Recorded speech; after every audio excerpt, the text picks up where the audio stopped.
Have you ever felt that sinking silence after someone you love walks away? Yet deep inside, something whispers, they'll come back. What if I told you that whisper is not hope, but creation itself? Because when you understand this one secret, he will come back 100%, not by chance, not by chase, but by the law of assumption. I remember a time when a dear friend of mine came to me, heartbroken, convinced that love had vanished forever. She said, "He's gone, he's moved on." But I asked her, "Where do you believe he has gone? Into another life, or merely into another assumption?" Because everything you see, every person you lose, every silence you feel, it all begins and ends within the consciousness that imagines it. You are not waiting for him to return. You are awakening to the truth that he never left your reality at all. I told her, stop reaching for him out there and begin to assume him within. Every night before sleep, she would close her eyes and feel his presence beside her. She would whisper, "We are together, happy and in love." And though she could not see it, she lived it inwardly. Within a few short weeks, her world rearranged itself perfectly, effortlessly, and he called her as if drawn by an invisible thread. He said, "I couldn't stop thinking about you. I don't know why, but I had to come back." That's not coincidence. That is the law of assumption, the creative power that shapes your world through feeling, belief, and inner conviction. When you assume the state of being loved, cherished, and chosen, your reality bends to match that assumption. You never attract that which you want, but that which you are. Everything that you call life begins not in the outer world, but in the silent realm of imagination. Every event, every encounter, every word spoken to you is but the reflection of what has already been assumed within. Nothing stands apart from the mind that perceives it. The moment you imagine, you are creating, and what you imagine with feeling must one day step forth into visible expression. The secret lies not in effort, not in persuasion, but in the deep inner knowing that your imagination is the womb of all creation. Most people live believing that the outer world is the cause, and that they are merely its effect. They think circumstances shape their thoughts, that people determine their happiness, and that luck decides their fate. Yet the truth is reversed. The world is your mirror, showing you what you have assumed to be true. It does not reflect what you want, but what you are conscious of being. Every image impressed upon the mind, every emotional conviction felt deeply within, forms the pattern from which your experiences unfold. Consider your life as a great film projected upon the screen of reality. The projector is your imagination, the film is your state of consciousness. You cannot change the picture by touching the screen. You must change the film within the projector.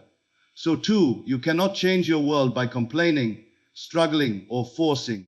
You must turn inward and imagine differently. The inner change precedes the outer one, and the world faithfully obeys the new script written in the language of imagination. To understand this, you must grasp the truth that imagination is not fantasy. It is not idle daydreaming. Imagination is creation itself, clothed in thought and feeling. When you imagine something vividly and feel it to be real, you have sown a seed in the subconscious mind. That seed, when watered by faith and persistence, must grow into form. The outer world is simply the harvest of your inner cultivation. There are those who will say, "But I cannot see it. I do not believe it until it appears." Yet that is precisely why it does not appear. For belief is the cause, not the consequence. Seeing does not lead to believing. Believing leads to seeing. When you assume a new state and persist in it regardless of appearances, life reorganizes itself around that assumption. The unseen forces of existence, people, events, timing, begin to align in your favor. What you once called coincidence is revealed as the divine orchestration of your own consciousness. Think of love, for instance. You may desire to be loved, to have your beloved return, to feel the warmth of companionship once more. But if within your imagination you dwell in loneliness, in doubt, in waiting, then that state must outpicture itself. You will find more waiting, more longing, more separation. The law does not fail. It reflects precisely what you feel to be true. But if instead you close your eyes and imagine that love is already yours, that you are cherished, chosen, and secure, And if you feel that state until it becomes natural, then the world must reflect it. The beloved will come, circumstances will change, and life will rearrange itself to make visible what you have assumed invisible. This is not wishful thinking, it is the law of consciousness. You do not beg for what is already within you, you claim it. When you feel rich in love, the world gives you abundance in relationships. When you feel worthy, the world honors you. When you feel whole, no one can complete you, yet everything seems to flow toward your fulfillment. The imagination acts as both cause and creator. It does not discriminate between what is good or bad, right or wrong. It only accepts what you impress upon it as real. So you must guard your imagination with the same care as you would guard a treasure. For every idle thought, every fearful image, every doubt you permit to linger, is a seed with potential to bloom. The mind is fertile ground, it will produce whatever you plant. Therefore, you must choose deliberately. See yourself as you wish to be, not as the world tells you you are. And when appearances contradict your inner picture, persist in your vision. For persistence in imagination always outlasts resistance in fact. Many say, "But I tried to imagine and nothing happened." To which the truth answers, you did not persist long enough, or you imagined without feeling. The creative power lies not in words or pictures alone, but in the feeling that accompanies them. The subconscious does not understand language, it responds to emotion. To imagine effectively, you must feel it real, to the point where it replaces doubt with certainty. When you can rest in the knowing that it is done, creation is complete. The outer must conform, though it may take time to appear. Remember that time itself is only a measure of the delay between your assumption and its visible expression. The stronger your conviction, the shorter the delay. When you truly feel that it is done, you release the desire and the world moves swiftly to fulfill your inner decree. But if you doubt, question, or fear, you halt the process, for you have withdrawn the energy that sustains it. Imagination is the unseen architect of destiny. It builds the unseen structures that later become your visible circumstances. The secret is to dwell often in the state you wish to experience, to make it familiar, to live in it inwardly until the world mirrors it outwardly. You cannot fail if you persist.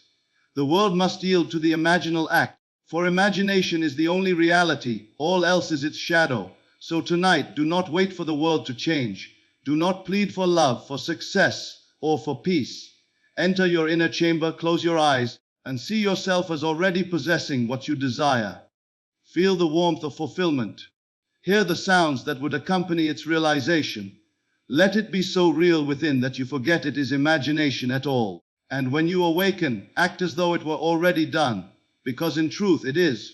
For life, my friend, is but imagination made visible. The invisible shapes the visible, and the world is forever echoing the music you play within. Therefore, play wisely, imagine beautifully, and know that what you dare to assume, with faith, persistence, and feeling, must one day become your living reality. There is a sacred bridge that joins the unseen world of imagination to the visible world of fact, and that bridge is feeling. Thought alone cannot cross it, words cannot move it, but feeling, that deep inner conviction that something is so, carries the seed of creation from the invisible to the seen. Every desire you hold, every dream you wish to realize, must first be felt as true before it can appear. The world is not moved by what you merely think, it is moved by what you feel to be real. Most people believe they can change their world through effort, through planning, persuasion, and will. Yet they fail to see that the outer world is only a mirror of the emotional states they continually nurture within. You cannot escape the feeling you habitually entertain. It clothes itself in people, places, and circumstances and greets you as your life. Feeling is not a reaction to the world, it is the cause of it. What you feel now, you are shaping into tomorrow's experience. If you wish to change your life, you must learn to master this one truth. Assume the feeling of your wish fulfilled, and persist in that feeling until it becomes natural. It is not enough to think, "I want love," or "I desire success." You must feel loved, you must feel successful. The subconscious mind does not respond to words or reason. It listens only to the vibration of emotion. The feeling of already having what you desire impresses the subconscious, and from that impression, the outer world is born. Think of the times you have felt truly happy, deeply in love, or full of gratitude. In those moments, nothing outside you changed, yet everything appeared brighter, more beautiful, more harmonious. That is the creative power of feeling. The outer world bent to match your inner state, and when the mood passed, the world seemed to dull again. This shows that reality is not fixed, it is fluid, reshaped constantly by the tones of your emotional states. The secret lies in choosing those feelings deliberately, instead of letting them be chosen for you by circumstance. The masses wait for the world to give them a reason to feel joy, but the wise create joy within and let the world follow. You may begin this practice at any moment. Sit quietly, close your eyes, and imagine the fulfillment of your desire. Then, instead of watching it from a distance, enter the scene. Be there in imagination, living it, breathing it, feeling it real. If your desire is love, feel the warmth of being loved. Feel the comfort of togetherness. Hear the laughter, the soft words, the rhythm of connection. Let every sense participate. Do not observe yourself receiving love. Be the one who already has it. If your desire is success, feel the confidence, the pride, the ease of achievement. Walk in that mood until it becomes natural. Then, as surely as the morning follows the night, the outer world will begin to echo that feeling through events, people, and chance encounters. You must understand that feeling precedes form. The moment you feel something to be real, creation is complete in the unseen. The delay between feeling and its physical appearance is only the measure of your faith. Many abandon their assumption too soon, doubting when results do not come immediately. They move from faith to fear, from conviction to concern, and so they undo their own work. The secret is persistence, to hold the feeling as though it were already established, even when the evidence denies it. To live by feeling is to live by faith. It requires a gentle courage, the courage to trust your inner conviction over the outer fact. When you close your eyes and feel that your desire is already realized, you are performing the highest act of creation. For in that moment, you are not a beggar asking for change, you are a creator declaring it done. The outer world, though it may resist for a time, must ultimately conform to the inner decree. When you awaken each morning, do not measure your progress by what you see, but by how you feel. Ask yourself, am I dwelling in the feeling of the wish fulfilled? If the answer is yes, then rest assured that your manifestation is on its way. The world cannot deny that which you have already accepted as true in feeling. To those who say, I find it hard to feel, I tell you, practice in small ways. Imagine something simple, perhaps a friend calling you or receiving a kind message. Feel the satisfaction, the joy, the ease of that moment. Do it often, until it becomes natural to feel first and see later. Once you understand that your feeling creates, you will no longer wait for signs. You will know that signs follow the seed of feeling, as fruit follows the blossom. Feeling is not emotion alone, it is awareness clothed in conviction. You may say the words, I am loved, 1,000 times and still feel lonely. But say it once with deep feeling, and the entire universe rearranges itself to match that vibration. That one moment of true emotional conviction outweighs hours of forced affirmation. The subconscious does not argue, does not analyze, does not delay. It simply receives the impression and reproduces it faithfully.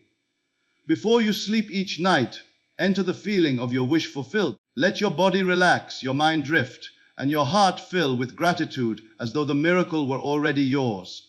Feel the joy of it as vividly as you can. The moment you fall asleep in that feeling, your subconscious accepts it as fact. Then, during the hours of sleep, it weaves the threads of your assumption into the tapestry of your waking world. This is why feeling is the secret, because it is the creative substance of all manifestation. Words shape ideas, but feeling gives them life. Without feeling, thought is barren. With feeling, thought becomes fertile and gives birth to reality. Your only task is to control your inner state, to feel deliberately, consistently, and lovingly the end you wish to experience. The more you practice living from the feeling of the wish fulfilled, the more natural it becomes. Soon it will no longer feel like pretending, it will feel like remembering. And when that happens, the unseen becomes seen, the imagined becomes real, and life bends gracefully to the rhythm of your heart. For the secret has never been in what you want. It has always been in what you feel. To live in the end means to dwell inwardly and emotionally in the state of your fulfilled desire, as though the goal has already been achieved, the prayer already answered, the dream already realized. It is not about waiting, hoping, or asking. It is about assuming. The moment you live as though it were already done, you command the invisible to take shape around your conviction. For the end contains within itself every step necessary for its manifestation. This is not a matter of pretending, but of becoming. You cannot live in the end while still feeling the lack of it. You cannot claim abundance while inwardly clinging to poverty. You must surrender the old state completely and occupy the new with full faith. When you assume the feeling of the wish fulfilled, you are no longer desiring. You are expressing gratitude for what is already yours in the unseen. The unseen world is the womb of creation, and once the end is assumed, its birth in the outer world is inevitable. Most people live as seekers, not finders. They chase after results, unaware that the result exists within them as a state of consciousness waiting to be occupied. The key to transformation lies not in struggling against what is, but in identifying with what you desire to be. To live in the end is to shift your identity, to say, I am already what I wish to be, and to let that belief saturate your being until it becomes natural. The moment you feel natural in the new state, you are living in the end. Consider the actor on the stage. He may be a pauper in his daily life, but when he steps into the role of a king, he feels like one. He walks, speaks, and moves as if the crown truly rests upon his head. For those moments, he forgets himself and becomes his assumption. And as he feels, so he performs. The world is your stage, and you are both actor and author. To live in the end is to rehearse the reality of your fulfilled desire, until the world must give you the performance you've been inwardly directing. Living in the end does not mean ignoring the facts of your current life. It means refusing to give them emotional power. The facts you see today are the echoes of old beliefs, the shadows of past assumptions. To dwell on them is to recreate them. To live in the end is to let go of the evidence that contradicts your desire and to fix your attention on the unseen truth that it is already accomplished. The outer world changes only after the inner conviction changes. You cannot fight darkness, you turn on the light. You cannot chase the end, you must be the end. When you live in the end, you think, feel, and act as though the desire were already realized. If you desire love, you live from the feeling of being loved, secure, chosen, and fulfilled. You no longer search for signs, for the feeling itself is the sign. You move through the day with quiet confidence, knowing the world is rearranging itself to reflect your inner reality. When doubt whispers, "It's not here yet," you answer, "It already is." That silent conviction is the seed of manifestation. Every desire carries its own fulfillment within it. The desire to be free carries the vision of freedom. The desire to be loved carries the image of being loved. The end is already contained within the desire itself, waiting for you to identify with it. The moment you imagine and feel yourself at the end, creation is complete in the invisible. You have planted the seed, and life itself takes care of its unfolding. You do not dig up the seed to check its progress. You water it with faith and let it grow in silence. Living in the end requires discipline, for the senses will try to convince you otherwise. You may see the absence of what you desire. You may hear words that contradict your vision, but the inner eye must remain fixed on the truth you have chosen. You are not bound by appearances. Appearances are bound by you. To live in the end is to give no power to the evidence of the past and to trust the creative power of imagination to produce the future. You may begin this practice tonight. As you prepare for sleep, imagine yourself already at the end of your journey. Feel the emotions that would accompany that fulfillment. Relief, joy, gratitude, peace. Let it be so real that when you open your eyes in the morning, you carry that feeling with you. The more you dwell in that end state, the faster your world reshapes itself to match it. For the subconscious mind accepts whatever you persistently feel as true, and once accepted, it compels the outer world to mirror it. When you live in the end, time itself bends to your assumption. You are no longer waiting for the future. You are living from it. The future you desire already exists in another dimension of consciousness, and by aligning your feeling with it, you draw it into visibility. It is like tuning a radio. The station was always broadcasting. You simply had to match its frequency. The feeling of the wish fulfilled is that frequency. Once you sustain it, the desired reality becomes inevitable. To live in the end is also to let go of anxiety, for anxiety belongs to those who wait, not to those who already have. When you truly feel that your desire is done, you no longer question how or when. The how and when are the universe's concern, not yours. Your only work is to maintain the inner state, to remain faithful to the end you have chosen. Every thought, every emotion, every reaction must come from that end. You speak as though it were already true, act as though it were already real, and feel as though it were already accomplished. Soon, the line between imagination and reality blurs, and what was once only seen within becomes undeniable without. The people around you begin to speak differently, opportunities arise, and events align, not by chance but by law. You begin to realize that the world is not a place of struggle but of correspondence. It gives back to you the exact nature of your inner state. To live in the end, then, is the highest form of faith. It is saying, "It is done," while every sense denies it, and holding that position until the senses yield. It is refusing to bow to appearances, knowing that appearances are temporary, but truth is eternal. And truth is whatever you assume and sustain in feeling. When you can walk through life already feeling the joy of your fulfilled desire, you have mastered creation. The world will bend, time will shift, and everything necessary for your desire will unfold with perfect precision. For the end is the beginning, and to live in it now is to call it forth from eternity into time. The foundation of every relationship, every encounter, every expression of love in your life rests upon the concept you hold of yourself. You can only receive from others what you believe yourself worthy of receiving. You do not attract love by seeking it, you attract love by being it. The outer world, with all its people and circumstances, simply mirrors your inner assumptions about who you are. To change how love shows up in your life, you must first change the image you hold within. Every human being walks through life wrapped in an invisible cloak, the cloak of self-concept. It is woven from your beliefs, emotions, and expectations about yourself. If you feel unworthy, the world will echo that belief in rejection, indifference, or loss. If you feel deserving, cherished, and complete, the world must mirror that state through affection, devotion, and harmony. You never meet others as they are, you meet them as you assume yourself to be. In truth, every love story begins and ends within. The partner you long for, the affection you crave, the reconciliation you seek, all are reflections of the state of consciousness you occupy. To see yourself as unloved is to create a world that confirms that image. To see yourself as chosen is to invite every circumstance that affirms your chosenness. This is why one who believes in their worth is never truly alone. Their world vibrates with the assurance of that inner love, and others are drawn to reflect it. The concept you hold of yourself acts as the law by which all relationships operate. No one can love you beyond the measure you have allowed yourself to be loved. If deep within you believe that love must be earned, then you will meet partners who make you prove your value.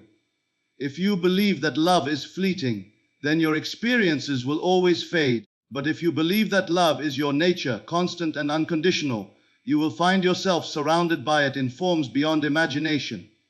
Every emotion you carry toward yourself, acceptance, criticism, tenderness, resentment, becomes the silent instruction to the world on how to treat you. The outer world cannot exceed the inner pattern. If you wish to be adored, begin by adoring yourself. If you desire loyalty, be loyal in thought to your own worth. If you want someone to see your beauty, first recognize it within.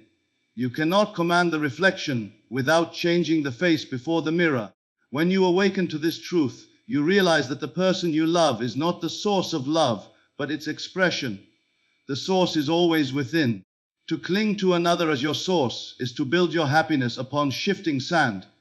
But to rest in the certainty that love flows through you, that you are the fountain itself, is to create stability and peace. From that place, love ceases to be a desperate search and becomes a natural outpouring of your state of being. If you find yourself longing for someone who does not return your affection, do not chase them outwardly. Instead, return inward and ask, "What must I believe about myself to feel unloved?" Then gently change that belief.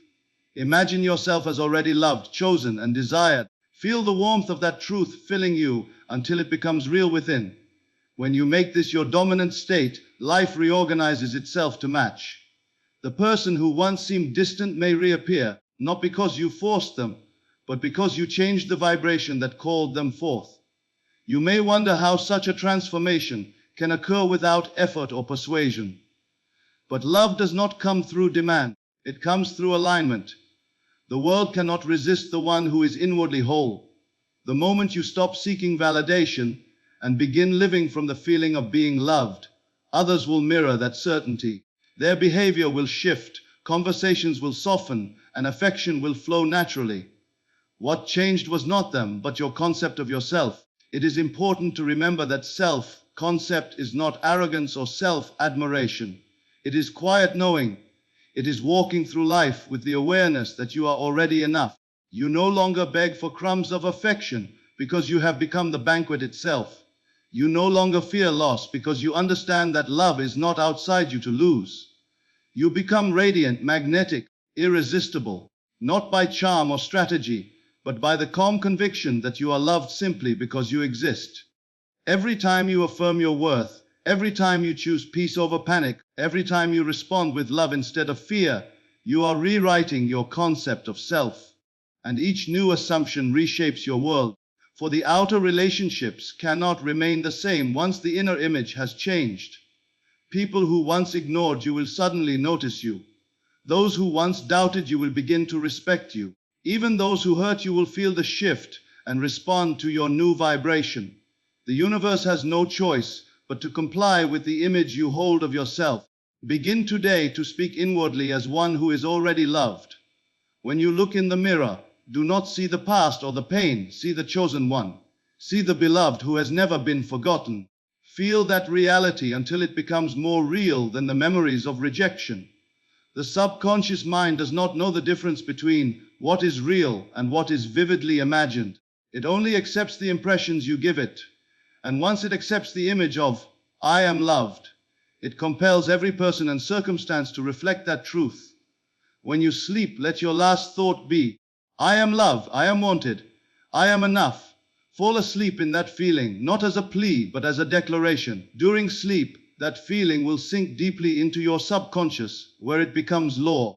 And as you move through the coming days, the world will begin to reflect the truth you have assumed. Strangers will smile, opportunities will arise, and the person you desire will be drawn to you, as surely as a magnet draws iron. The transformation of love begins with the transformation of the self. When you understand that every relationship is but the mirror of your inner conversation, you will cease to blame or chase.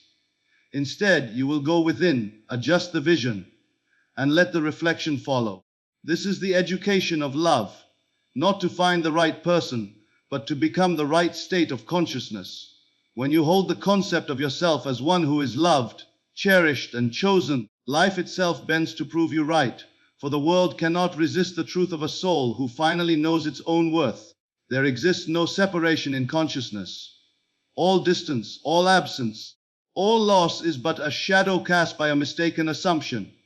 The mind that believes it has been abandoned will experience abandonment, yet the mind that knows unity will find that no one has truly gone anywhere. The truth is that every person you have ever loved exists within your own awareness, bound not by time or space, but by the thread of imagination. You do not lose people.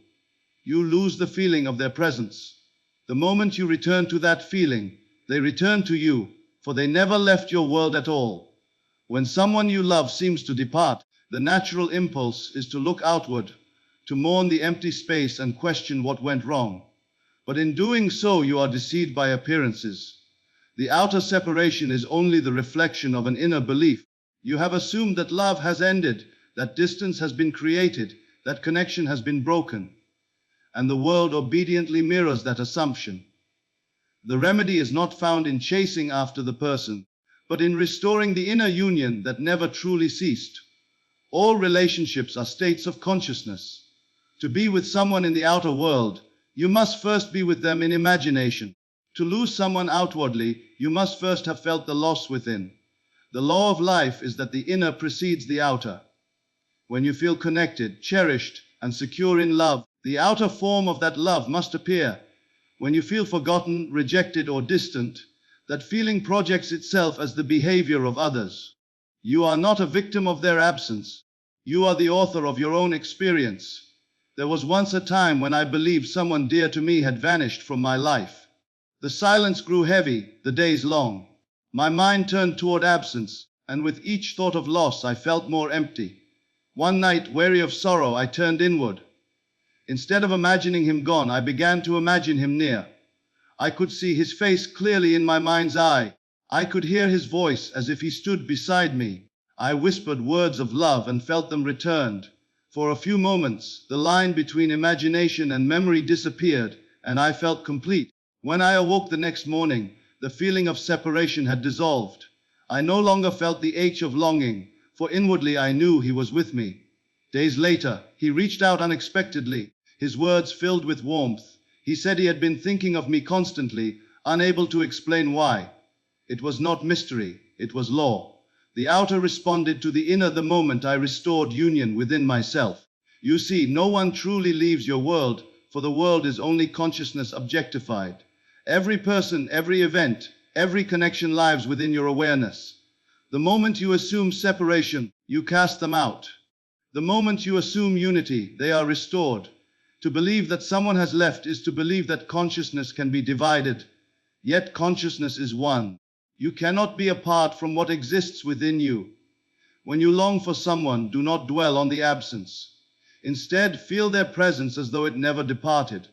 Imagine the sound of their laughter, the comfort of their embrace, the ease of their companionship. Feel it until it becomes natural again, until your heart is filled with peace rather than ache. The subconscious does not distinguish between what is imagined and what is experienced. It accepts the dominant feeling and recreates it outwardly. The moment you feel togetherness, the outer world arranges itself to reflect that state. To many, this seems too simple, too gentle to be powerful. Yet creation is always simple. The mind seeks complexity, but truth speaks softly. You have never been separate from the one you love. You are breathing the same breath, thinking in the same mind, existing in the same field of consciousness. The separation you perceive is only the illusion created by focusing on the physical absence. Shift your focus to the unseen connection, and the illusion dissolves. When you understand that he never left, your attitude changes. You no longer act from desperation or fear. You no longer ask, when will he return? Because you know he already exists within your awareness. You move through your days in peace, confident that your inner state is the cause and the outer world the effect. Every message, every meeting, every sign will begin to align with that inner truth. The one who once seemed gone will find their way back, not through effort or pleading, but through the invisible law of consciousness. This truth also frees you from resentment. Many suffer because they believe they have been abandoned or betrayed. They replay the story of loss in their minds, reinforcing the feeling of being left behind. But when you realize that no one can truly depart from your consciousness, the pain loses its power. You forgive not out of virtue, but out of understanding. You cannot be angry at what has never truly left. You simply change your assumption from separation to unity, and the world follows. Even when someone passes from this world, the principle remains. The body may vanish, but consciousness cannot die. The person you loved lives still, not far away in some distant realm, but here, within the eternal now. When you close your eyes and feel their presence, you are communing with that same consciousness. The love you feel is proof of their being, for love is not bound by the body. It is the substance of life itself. If you wish to restore harmony with someone, begin not with words or actions, but with feeling. Sit quietly, imagine them before you, and feel the bond as perfect and whole. Do this not as a wish, but as a fact. Let your heart rest in the knowing that the connection has never been broken. Persist in this feeling until it becomes your natural state. The outer must then conform, for the world cannot resist a mind that has claimed its unity. He never left, because he cannot leave the consciousness that conceived him. The version of him that you know lives in your imagination, sustained by your awareness. When you withdraw the assumption of distance, he stands before you again. What you call return is only recognition of what has always been yours in spirit. Therefore, when love seems lost, do not mourn what was, but awaken to what is. The bond is eternal, the connection unbroken, and the reunion certain. For no one leaves the world of the one who knows that all is one, and that separation, no matter how convincing it appears, is but the shadow cast by a forgotten truth.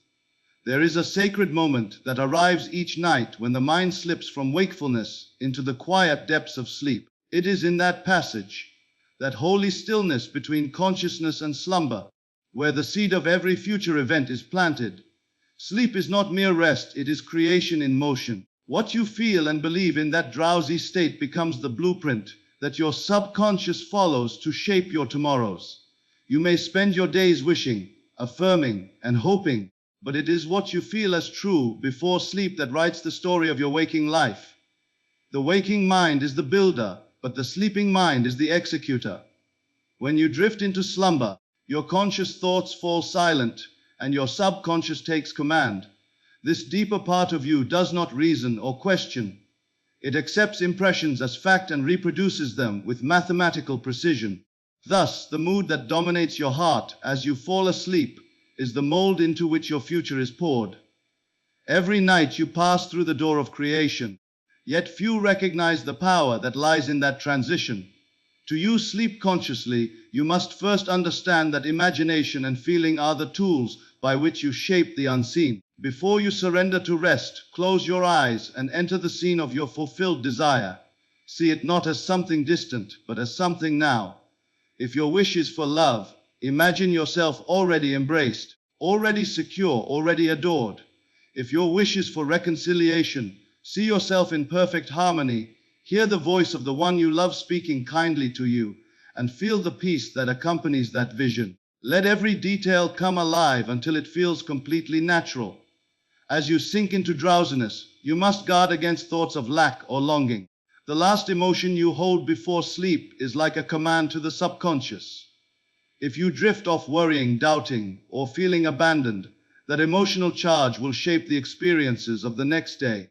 But if you fall asleep feeling loved, fulfilled, and content, your subconscious will carry that vibration through the night and call forth corresponding conditions in the outer world. You are always planting. The only question is what seed you sow before sleep. There is no effort required, only surrender. You are not to force the image. You are to rest in it as though it were already accomplished. The drowsy state is sacred because it bridges two worlds, the conscious and the subconscious.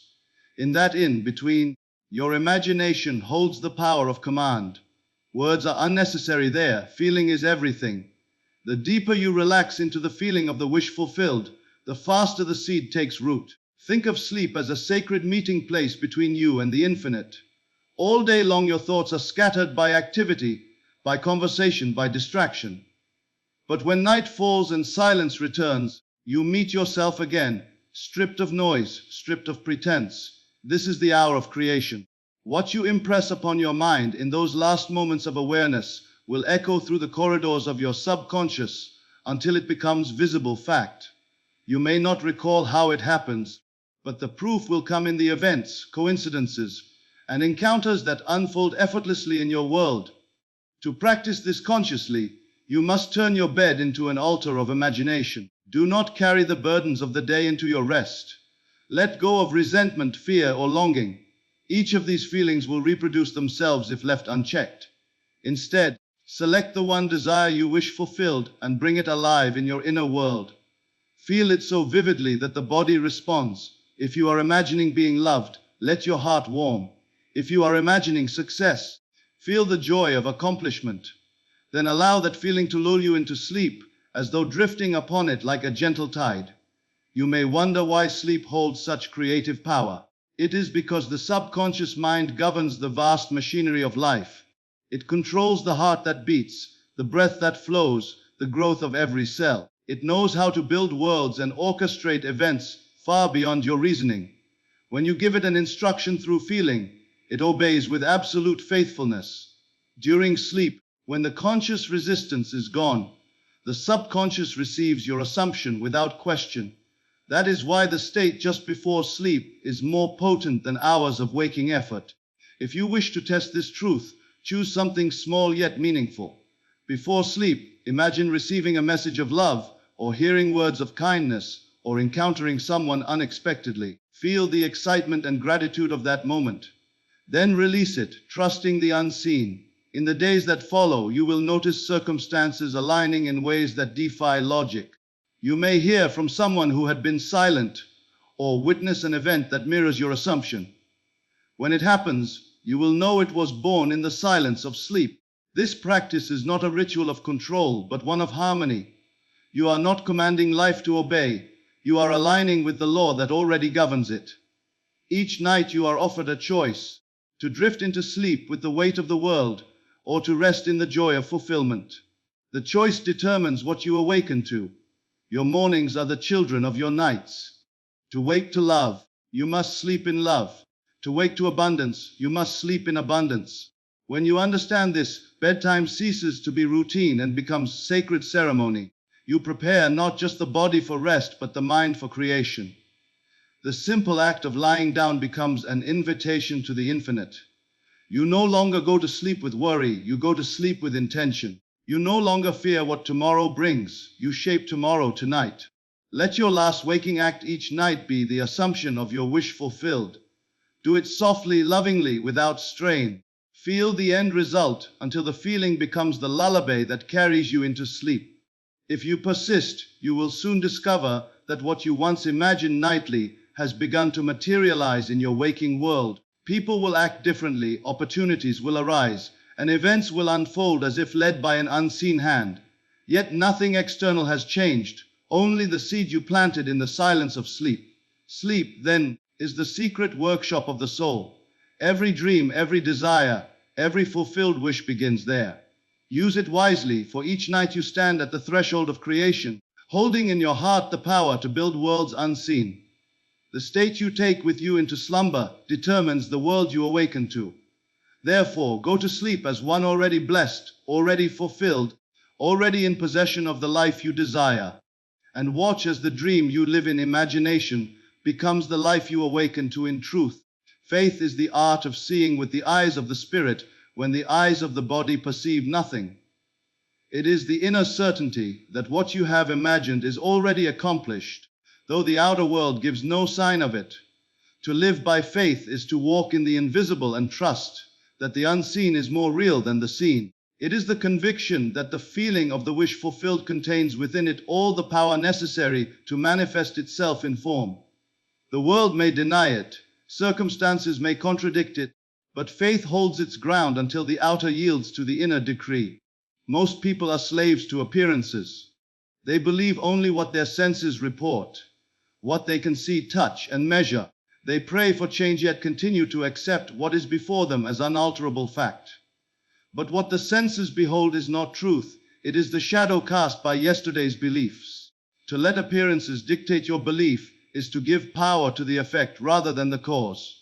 Faith begins when sight ends. It is the refusal to be hypnotized by evidence that contradicts your desire. When you truly live by faith, you no longer need proof. You no longer say, "I will believe it when I see it." You reverse the order and declare, "I will see it because I believe it." For believing is seeing, not the other way around. The inner assumption precedes the outer expression. Every creation begins as a seed in imagination, watered by faith and nurtured by persistence. The moment you feel the reality of your desire, it begins to grow beneath the surface of awareness, invisible yet inevitable. Faith is the knowing that this unseen growth is already underway. Faith is not blind optimism, nor is it denial of reality. It is disciplined vision. It looks at the same facts the senses reveal and declares, "These too shall pass." It stands firm in the unseen reality of the wish fulfilled. To cultivate faith, you must train your mind to dwell on what you want to experience rather than what you fear. The mind is creative, and it produces according to its dominant mood. If you habitually rehearse your doubts, you strengthen the very condition you wish to escape. But if you consistently imagine your success, your reconciliation, your fulfillment, faith transforms imagination into fact. Consider the farmer who plants a seed. He does not dig it up each day to see if it has sprouted. He waters it, nurtures it, and knows it will grow in its own time. The farmer has faith in the unseen process of life. He trusts that nature will respond to his labor. In the same way, once you have planted the seed of desire in imagination, you must rest in faith. You do not rush about in anxiety or question whether it will come to pass. You know that the unseen powers of creation are working on your behalf. Your job is to keep the feeling alive and refuse to let doubt uproot it. Faith must be felt, not spoken. Words without conviction are empty. You may affirm, "I am loved," yet if your heart feels abandoned, you are affirming absence, not presence. True faith is felt conviction. It is the quiet certainty that needs no outward assurance. When you possess this inner knowing, you can walk through fire without fear, for you have already accepted your desire as fact within. Faith turns imagination into experience. The test of faith always comes when the evidence of the senses contradicts your assumption. It is easy to believe when things go well. It is mastery to believe when all seems lost. That is when faith becomes creative power. When your outer world collapses, when the phone remains silent, when the opportunity seems to fade, that is the moment to stand firm in your inner vision. Do not be moved by appearances. Persist in the assumption that what you desire already exists in the unseen, and your faith will cause the shadow to take form once more. Faith oversight is the difference between living as a creator and living as a reactor. The one who reacts waits for signs, needing constant reassurance. The Creator knows that signs follow belief, not precede it. When you hold faith, the outer world cannot help but conform. You will begin to notice subtle shifts. A word here, a message there, small coincidences that confirm your inner state. But you do not cling to these as proof. They are merely reflections, faint echoes of the conviction you already hold within. Faith requires stillness. You cannot hold faith while wrestling with doubt. It grows in silence, in moments of deep inward assurance. When you enter the quiet of your own mind and feel the end as real, faith is born. The outer world may remain unchanged for a time, but the change has already occurred where it matters. Within, the unseen foundation has shifted, and sooner or later the structure of your life must follow. To live by faith is to assume the attitude of completion even in the absence of evidence. You act, speak, and feel as though the miracle has already occurred. You thank life for it, rejoice in it, and let that inner joy guide your every step. This is not pretense, it is creation in motion. You are claiming the unseen reality as your own, and the world must bow to your claim. The law of life cannot contradict itself. Inner assumption always produces outer correspondence. In matters of love, this principle is especially powerful. When you desire the return of someone dear, faith requires that you abandon the thought of loss. You must cease seeking confirmation from their behavior and rest instead in the feeling that all is well. You no longer wonder if they will come back, for in faith you know they already have. Your task is not to summon them, but to sustain the state in which they naturally exist with you. The unseen bond of faith will draw them forth as surely as the tide responds to the moon. Faith also liberates you from fear. Fear belongs to those who live by sight. They look upon appearances and forget the unseen power that shapes them. But the one who lives by faith sees through the veil. They understand that circumstances are plastic, that the world is molded by consciousness. Faith gives courage, patience, and peace. It allows you to remain unmoved while the outer world rearranges itself to match your assumption. Every great achievement, every answered prayer, every manifestation rests upon this foundation, faith over sight. To cultivate it, begin with small things. Assume something simple, feel it as real, and watch as it unfolds. Each success will strengthen your conviction until faith becomes your natural state. Then you will no longer depend upon evidence, for you will know that unseen forces are forever responding to your inner world. Faith is the key that unlocks the invisible. When you live by it, you are no longer bound by circumstance. You realize that the world you see is not a wall but a mirror. Change the reflection within, and the mirror must obey. Faith is not hope, it is knowing. It is the invisible assurance that the unseen has already been born. And when you live in that knowing long enough, sight will have no choice but to agree. When love is felt within, the outer world must return it. This is law as certain and unchanging as the rhythm of the tides or the rising of the sun. The return is inevitable, not because destiny decrees it, but because consciousness creates it. The moment you assume the feeling of being loved, chosen and united, you set in motion the unseen forces that must mirror that assumption in form. There is no power in the universe that can oppose a state persistently felt as real. What you hold in imagination with unwavering faith becomes the fact of your life. Separation, loss, and absence are illusions produced by divided awareness. They appear real only because the mind has accepted them as truth. Yet reality does not rest in what you see. It rests in what you feel to be true. When you feel forgotten, life echoes that belief through silence and distance. When you feel connected, the same life rearranges itself to prove that unity. Every event, every message, every meeting is but an echo of your inner conviction. Nothing comes from outside, all things return from within. The return begins the moment you stop searching for proof and start knowing your oneness with what you desire. As long as you look outward and wait for signs, you confess separation. The world can only echo your confession. But the instant you assume the state of being loved, the invisible bond is restored, and the world begins its slow but sure adjustment to reflect your inner reality. This may come through a sudden phone call, a chance encounter, or a quiet realization, but it always comes. The return cannot be denied to one who has already received it in consciousness. The world you experience is but a mirror, reflecting faithfully what you believe yourself to be. If you believe you are unloved, you will see that image mirrored back through words and actions. If you believe you are cherished, adored, and irreplaceable, those qualities will appear in the behavior of others. The return is inevitable because the mirror cannot refuse the image before it. You do not chase the reflection to make it smile, you smile first, and the reflection must follow. In the realm of love, this truth becomes the greatest comfort. Many cry out for reconciliation, clinging to the belief that they have been forgotten. They try to change the outer situation, to send messages, to persuade, to plead. Yet all such efforts only confirm the inner state of lack. The way to reunion is not outward pursuit, but inward assumption. When you feel the joy of love restored, when you live from the end where union already exists, the outer must comply. It has no choice. The law of consciousness is absolute. To understand this, imagine yourself as a magnet. The power of attraction does not come from effort, but from the energy you emit. A magnet does not chase what it draws. It simply remains itself, and all that belongs to its nature rushes to meet it. In the same way, when you dwell in the feeling of being loved, you radiate an unseen signal that calls forth its likeness. The person you desire, the circumstance you long for, the affection you crave, all are drawn to you by the quiet power of your inner state. The stronger your conviction, the swifter the return. It is never a question of if love will return, but when. The timing depends upon the consistency of your inner state.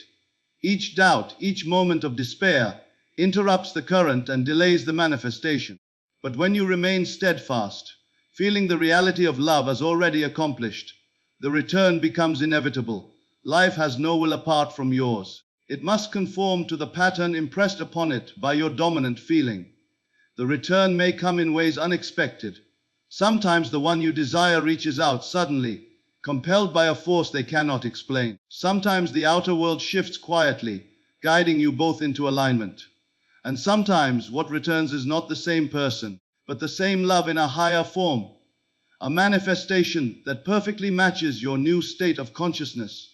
In every case, it is your inner change that draws the outer reflection. You cannot remain the same and expect your world to differ. When you persist in the feeling of reunion, you awaken a deeper truth, that there was never any real separation to begin with. The love you seek has always existed within you, waiting to be recognized. The outer relationship merely mirrors your recognition. Once you understand this, fear dissolves.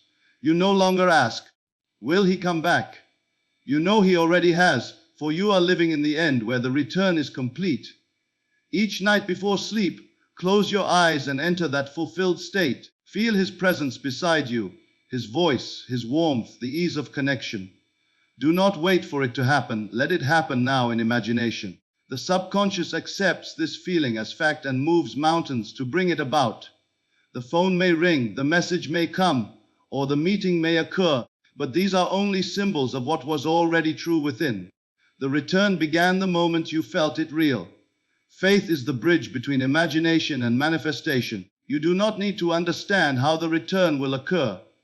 The how belongs to the unseen intelligence that governs creation. Your part is to remain faithful to the end you have chosen.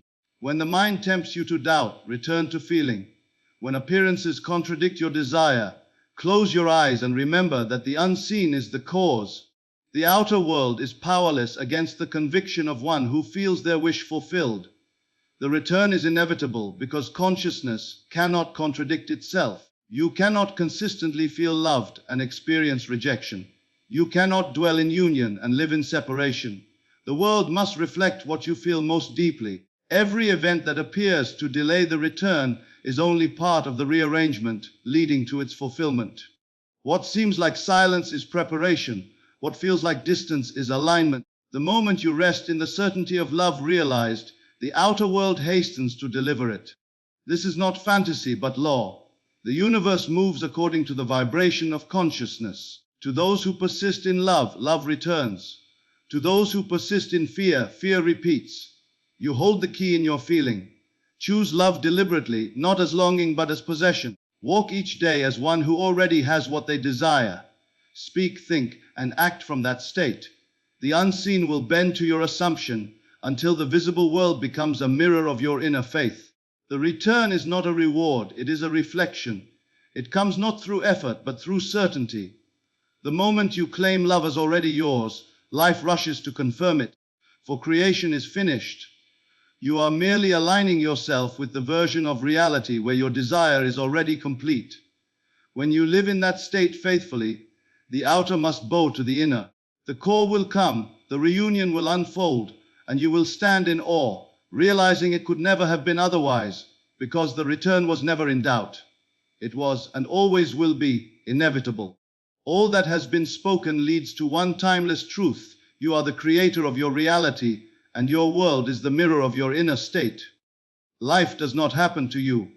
It happens through you. Every circumstance, every relationship, every seeming delay or return begins first in the invisible realm of consciousness. To master life is not to struggle with appearances, but to understand and govern your inner world with wisdom, feeling, and faith. Imagination creates reality, for nothing exists outside the mind that conceives it. Feeling is the secret, for emotion is the bridge between idea and manifestation. To live in the end is to dwell in completion before the evidence appears. Your self-concept shapes love, for you can only receive what you have accepted as your truth. He never left, for separation is an illusion born of fear and forgetfulness. Sleep is the gateway to creation, where the subconscious takes the impressions of your heart and gives them form. Faith over sight is the key, for belief precedes proof, and the unseen governs the seen, and the return is inevitable. For love, once assumed within, must manifest without.